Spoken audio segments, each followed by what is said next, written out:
Hello everyone, this is Vandana and welcome to CTET Adda. Start करेंगे। आज का टॉपिक होगा एक्सक्रीशन यानी कि उत्सर्जन।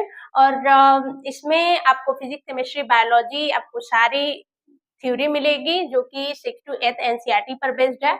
और आप क्लास देखने के बाद आपको डाउट ही नहीं बच पाएगा कि सीटेट के अकॉर्डिंग हम सारे क्वेश्चन डिस्कस करेंगे। यानी कि आपका जो फिजिक्स, केमिस्ट्री, बायोलॉजी है तीनों कंप्लीट करेंगे। आज का सेशन है बायोलॉजी का, जिसमें हम उत्सर्जन टॉपिक पढ़ेंगे। और उत्सर्जन टॉपिक में हम क्या क्या करने वाले हैं, तो हम वर्किंग ऑफ किडनी पढ़ेंगे कि किडनी के कार्य क्या होते हैं। ठीक है।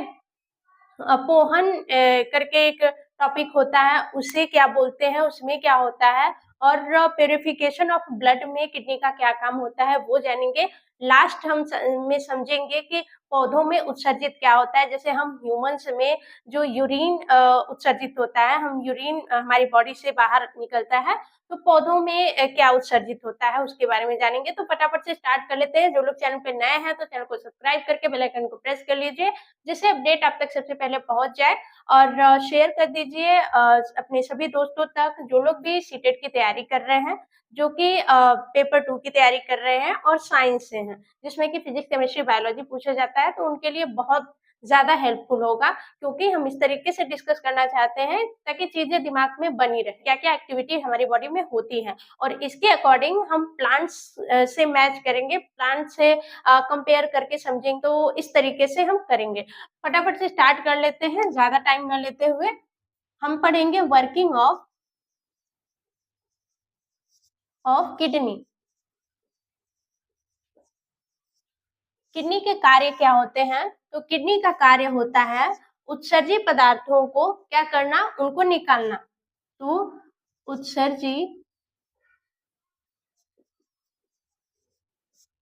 पदार्थ का निष्कर्षण।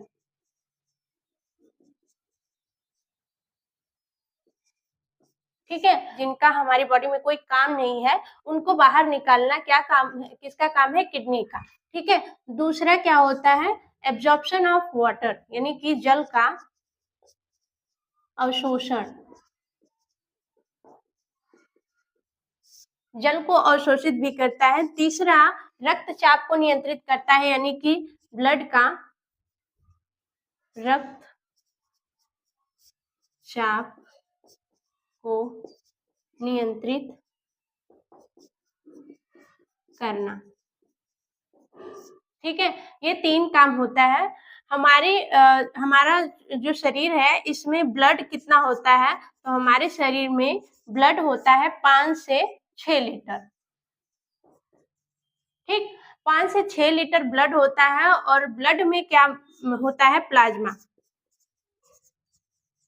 ठीक है। ब्लड में होता है प्लाज्मा। प्लाज्मा का जो 92% भाग होता है वो होता है वाटर। और इस वाटर का कुछ भाग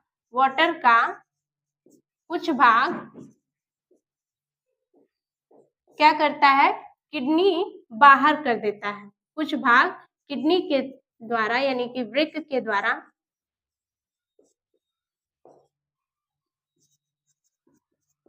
बाहर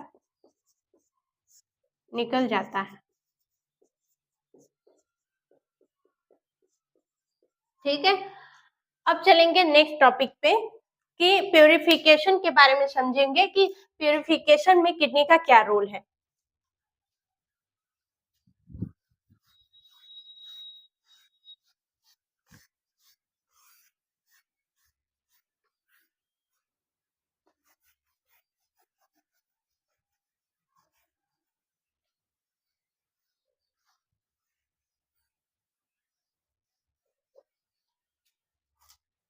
क्या था? प्यूरिफिकेशन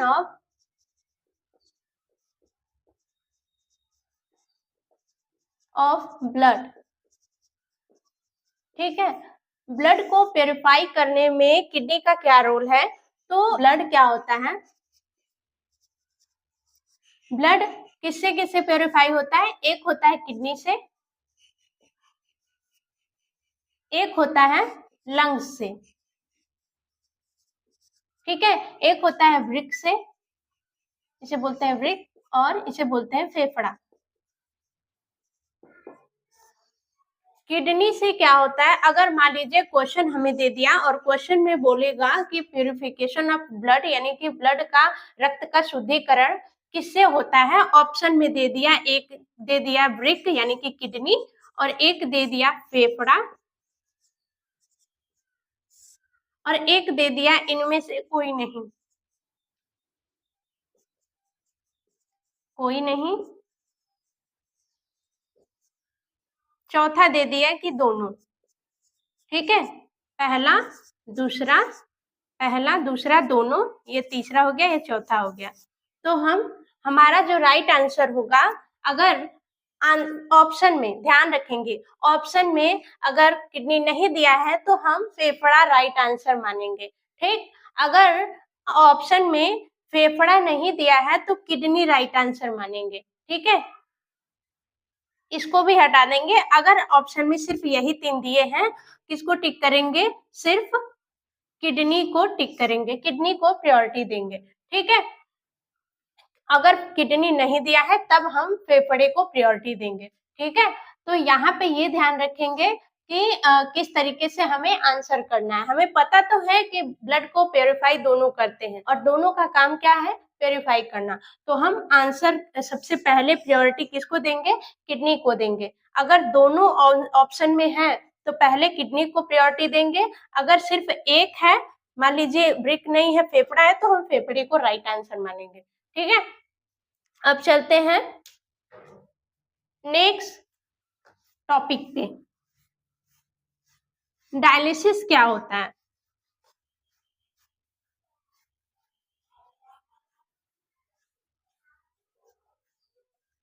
डायलिसिस यानी कि अपोहन। अपोहन के बारे में समझेंगे कि अपोहन क्या होता है।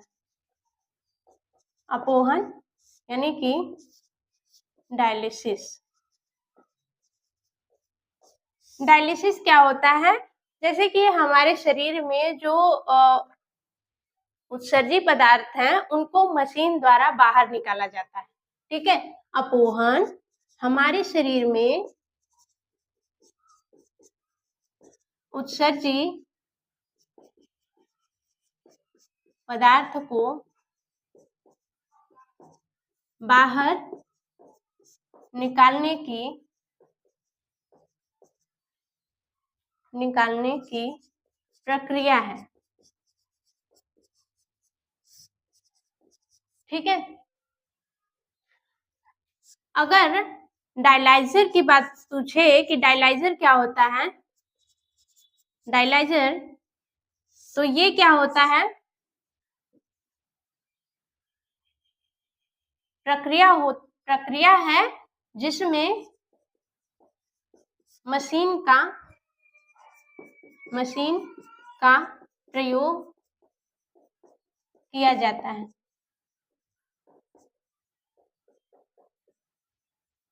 और इस मशीन को ही हम क्या बोलेंगे, डायलाइजर बोलेंगे। क्या बोलेंगे, डायलाइजर बोलेंगे। जो मशीन का प्रयोग किया जाता है, उत्सर्जी पदार्थ को निकालने में किया जाता है, उस मशीन को ही डायलाइजर बोलते हैं। ठीक है, तो मशीन जिसका प्रयोग उत्सर्जी पदार्थ को बाहर निकालने में होता है, उसे डायलाइजर बोलते हैं।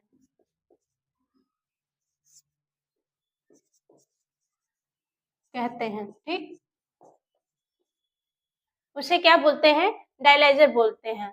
जैसे एग्जाम्पल में हम देखें कि हमने सुना होगा स्टोन के बारे में। ठीक है, स्टोन यानी कि पत्थरी, ये क्या होता है, कैल्शियम ऑक्जिलेट होता है। क्या होता है, कैल्शियम ऑक्जिलेट। कैल्शियम ऑक्जिलेट होता है जो कि बहुत ही हार्ड होता है, बहुत ही क्या होता है, हार्ड होता है। ये कैसे बन जाता है? ये होता है जैसे कि ये किडनी में अगर पाया जाता है ना, तो ये क्या होता है कि जब किडनी में ये स्टोन हो जाता है तो दवा लेते हैं जो कि धीरे-धीरे क्या करता है उसको गलाता है और यूरिन के थ्रू बाहर निकाल देता है। ठीक है? ये calcium plus ox oxalic acid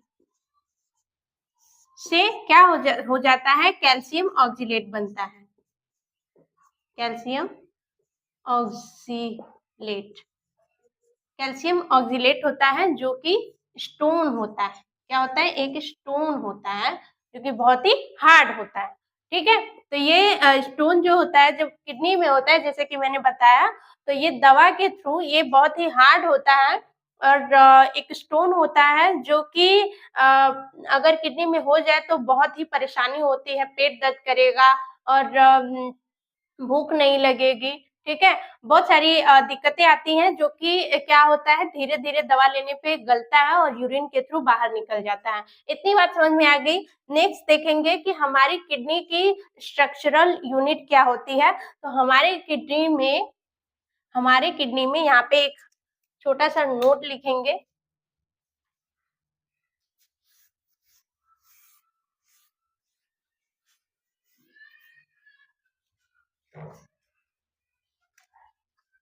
note है हमारी किडनी में 1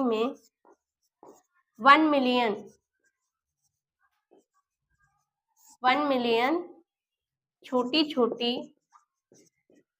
नलिकाएं होती हैं।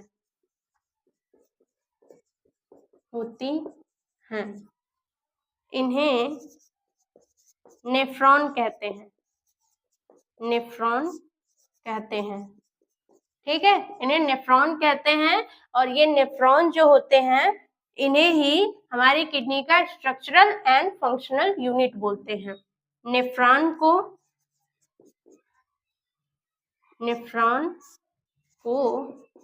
किडनी का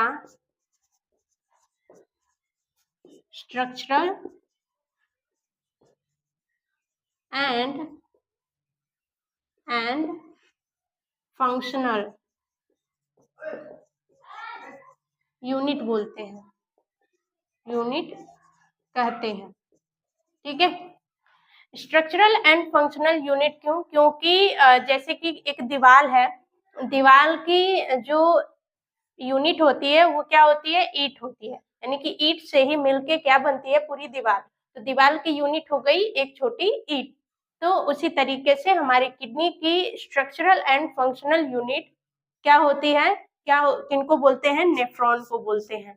कि नेफ्रॉन ही क्या करते हैं? उसको स्ट्रक्चर देते हैं और मेन फंक्शन इनका किनका होता है? नेफ्रॉन्स का होता है।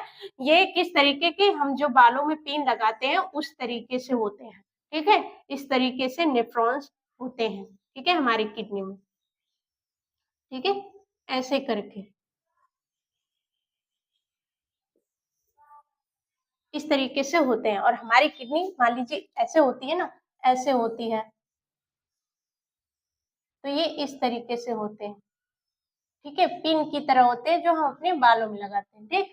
तो इस तरीके से होते हैं और इन्हें स्ट्रक्चरल एंड फंक्शनल यूनिट बोलते हैं। अब चलते हैं नेक्स्ट टॉपिक पे कि पौधों में जो कौन से पदार्थ होते हैं जो कि उत्सर्जित होते हैं।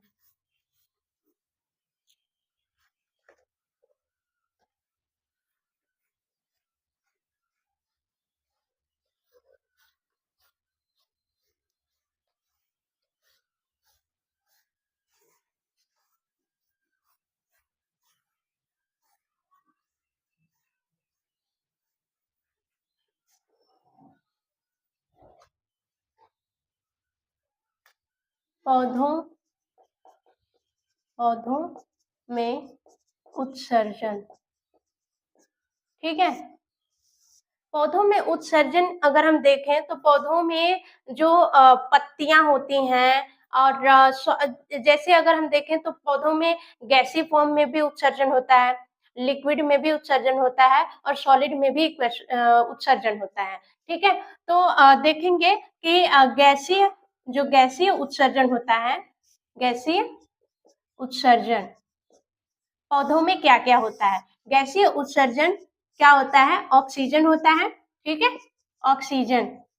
ये कैसे होता है, ये होता है फोटोसिंथेसिस के द्वारा, फोटोसिंथेसिस, फोटोसिंथेसिस के द्वारा। कैसे, जब फोटोसिंथेसिस होता है तो क्या पौधे क्या देते हैं, ऑक्सीजन देते हैं। तो ये क्या हो रहा है, उत्सर्जित ही तो हो रहा है, बाहर ही तो निकाल रहे हैं, तो उत्सर्जित हो रहा है। फिर दूसरा क्या होता है, CO2। ये कैसे होता है, यानी कि कार्बन डाइऑक्साइड, कार्बन डाइऑक्साइड, ठीक है। ये कैसे होता है, ये होता है रेस्पिरेशन के द्वारा, रेस्पिरेशन के द्वारा। फोटोसिंथेसिस यानी प्रकाश संश्लेषण, रेस्पिरेशन यानी श्वसन, ठीक है। ये हो जाएगा प्रकाश संश्लेषण, प्रकाश संश्लेषण, और ये हो जाएगा श्वसन, ठीक। और H2O यानी कि वाटर, वाटर भी क्या होता है, वाटर भी रेस्पिरेशन के द्वारा ही एक्सक्रीट करते हैं, यानी कि उत्सर्जित करते हैं, ठीक है। अब आ जाते हैं, ये तो हो गया गैस, अब हो गया लिक्विड। लिक्विड यानी कि द्रव, जो द्रव होता है इसे कैसे एक्सक्रीट करते हैं।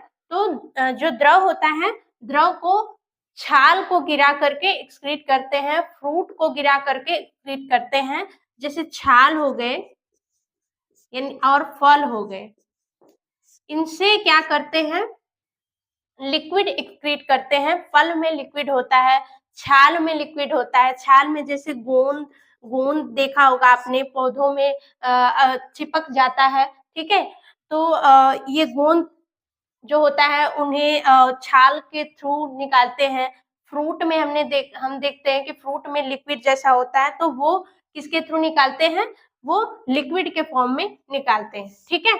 तो ये हो गई बात लिक्विड की। अब आते हैं सॉलिड पे। तो सॉलिड यानी कि ठोस, ठोस को किस तरीके से एक्सक्रीट करते हैं, तो ठोस को पत्तियां गिराकर, अपनी पत्तियों को गिरा करके, पत्तियों को गिराकर, पत्तियों को गिरा करके क्या करते हैं, सॉलिड को एक्सक्रीट करते हैं, ठीक। इतनी बात समझ में आ गई। अब गैसीय के बारे में हम एक चीज जान लेंगे कि गैस का उत्सर्जन किसके थ्रू करते हैं। हमने पढ़ा था किसमें, रेस्पिरेशन में। ये करते हैं स्टोमेटा, स्टोमेटा एंड यानी कि रंध्र बोलेंगे इसे, एंड लेंटिसेस, लेंटिसेस यानी कि वातरंध्र, वातरंध्र के द्वारा क्या करते हैं, गैसीय उत्सर्जन करते हैं। स्टोमेटा होता है पत्तियों में और लेंटिसेस होती हैं तना में, ठीक है। इतनी बात समझ में आ गई। पत्तियों में छोटे छोटे पोर्स होते हैं जिन्हें स्टोमेटा बोलते हैं, और तना में जो पोर्स होते हैं उनको लेंटिसेस बोलते हैं, और इनके द्वारा गैसीय उत्सर्जन होता है। लेकिन सॉलिड और लिक्विड का उत्सर्जन जो होता है वो छाल को गिरा करके, फल को गिरा करके और पत्तियों को गिरा करके होता है। लिक्विड जो होता है, छाल और फल गिराएंगे तो उसके थ्रू लिक्विड बाहर आ जाएगा। और ठोस कैसे होता है, पत्तियां सूख जाती हैं और वो निकल जाती है पौधों से, क्या हो जाती है, दूर हो जाती हैं, उनको गिरा देते हैं तो वो हो जाता है ठोस का उत्सर्जन, ठीक है। इतनी बात समझ में आ गई। नेक्स्ट क्लास में करेंगे हम पौधों के बारे में कुछ इम्पोर्टेंट चीजें, जैसे कि सर्कुलेशन होता है पौधों में, और पौधों में भोजन और पानी ले जाने का काम कौन करता है, उसे क्या बोलते हैं। सारी चीजें करेंगे डिस्कस बहुत ही डिटेल में नेक्स्ट क्लास में, क्योंकि एक ही बात सारी कुछ समझना जरूरी नहीं होता। थोड़ा थोड़ा करके करेंगे तो चीजें ज्यादा अच्छे से समझ में आएगी। मिलेंगे नेक्स्ट वीडियो में। जो लोग चैनल पर नए हैं तो चैनल को सब्सक्राइब कर लीजिए। सेशन कैसा लगा आपको कमेंट करके जरूर बताइएगा। Bye bye, take care and thanks for watching.